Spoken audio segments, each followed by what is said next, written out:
Our homes are incredibly hungry and thirsty places.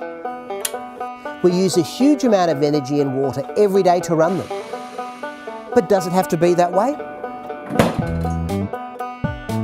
In Perth, where I live, the power used to run our houses accounts for around 27% of total electricity use, and a whopping 72% of Maine's water is used for residential purposes. Now, there's no doubt we're a lot more aware these days about the choices we make and the impact it has on the environment and our bills. And we're a lot more savvy about energy and water efficiency and the savings this can bring to our homes. But are we falling short of our true potential and just don't know it? We chose 10 suburban homes around the coastal city of Fremantle in Western Australia for a 2-year research project.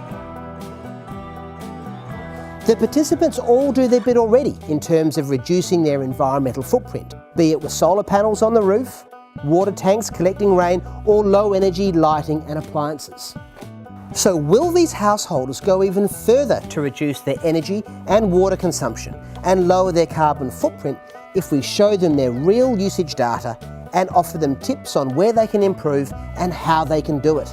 That's what the Living Labs research project is putting to the test.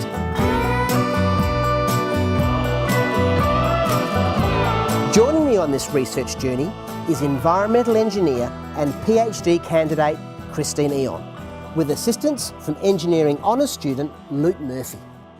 We've been observing that a lot of countries are actually implementing regulations for better energy performance housing, but there's a big gap in terms of behaviour, and we've been seeing that houses end up underperforming compared to what they were designed to perform.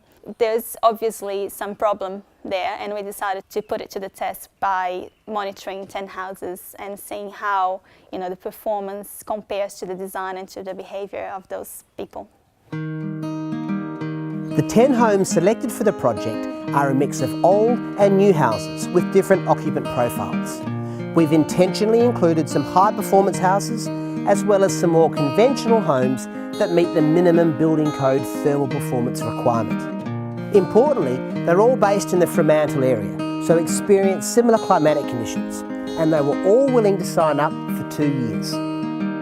From a mum's point of view, the one who's paying the bills, I was really interested in reducing our power bill, but also it's our footprint.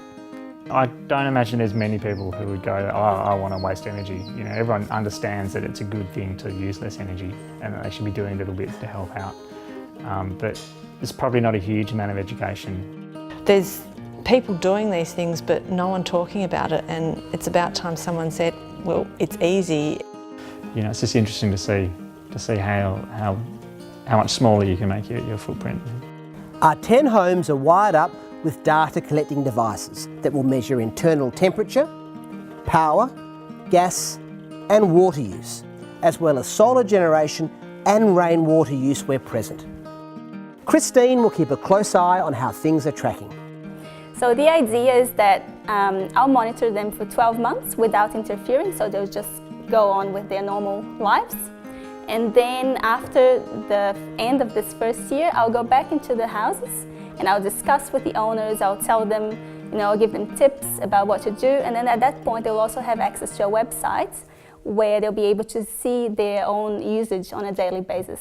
So hopefully this will give them some more insights and some more knowledge into their own behaviours and attitudes, and the expectations that they'll improve over the next 12 months.